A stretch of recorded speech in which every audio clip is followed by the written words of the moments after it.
another question, I'm looking down here at notes we've accumulated over a while here.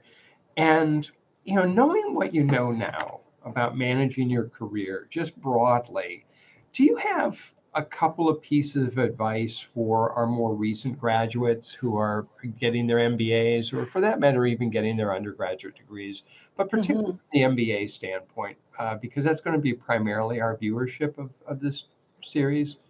Yes. You have a couple of if I wish I would have known then what I know now. And it may not be dramatic, it may be pretty mundane, but can you share a couple of those with us? Yes, and I feel like I have so many, but I'll choose a few. I think the first one, probably not surprising based on the conversation we've been having, but I do believe, I call it inner work now, but mindset is so important, especially as you continue to grow in your career. There's this saying, like the higher you go, the deeper you should go too. So you have strong roots. And as the wind blows, you don't get tipped over.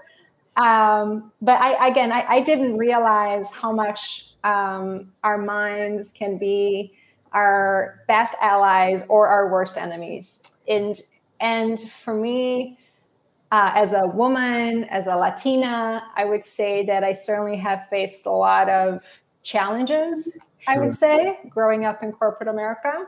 And they're real. And they're systemic, and all of that is true. But for me, the biggest barriers that I had were actually inside myself. And when I started to turn inwards and really focus on addressing what was holding me back inside of myself, so I could really show up as my full authentic self, I could really break through from the inside out, is when things started to unleash, I would say, from a professional standpoint. The other advice is, I wish I had known to really play to my strengths. There's so many conversations, right, about weaknesses. And of course, if we have like huge blind side, like areas that are like Achilles heel, like we can't do our jobs if we don't address those weaknesses. Of course, do that and learn from that and all of it.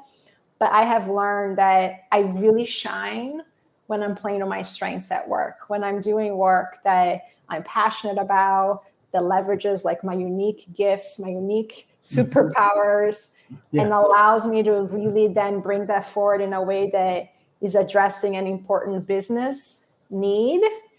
It's when not only I perform really well, but it feels better, and if you I am enjoying, I have that energy, focusing on what you're good at. Yeah, and that has tended to open up doors for me, because then I get the exposure I need to present to the people that sometimes are making those bigger career decisions that we might not be aware of. So playing to my strengths and being voiceful about it.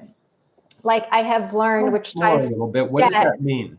It ties to a little bit of the third thing, which is nobody's going to own our career more than we should. Yep, that's right. And I've had so many amazing managers and mentors, but I had one that used to tell me, she's like, Tatiana, I cannot read your mind. And I feel like sometimes we are waiting for other people to either have this great career growth plan for us, or to somehow know that we want to work on that project or this assignment, or do more of this or less or that, or whatever it is. Right. But the times that really were, looking back, really breakthrough moments in my career was when, I was playing to my strengths. I found an opportunity that for the business or the brand or the company that wasn't being addressed yet. And I asked to go work on it. It's almost like I created my own legacy work, and not being shy about asking for what we want. Sometimes we don't ask because we're afraid of failing, or we are afraid of not getting it and letting ourselves down, or we're afraid, like if we ask, like, how am I being interpreted? Like maybe they'll think I'm being ungrateful, or that they'll take it the wrong way, you know, or whatever it might be. Like we sometimes, again, create the stories in our heads that keep us from raising our hand, asking for that assignment, or asking to go work on a new project. And often those are the opportunities that really help us like go to the next level. Right.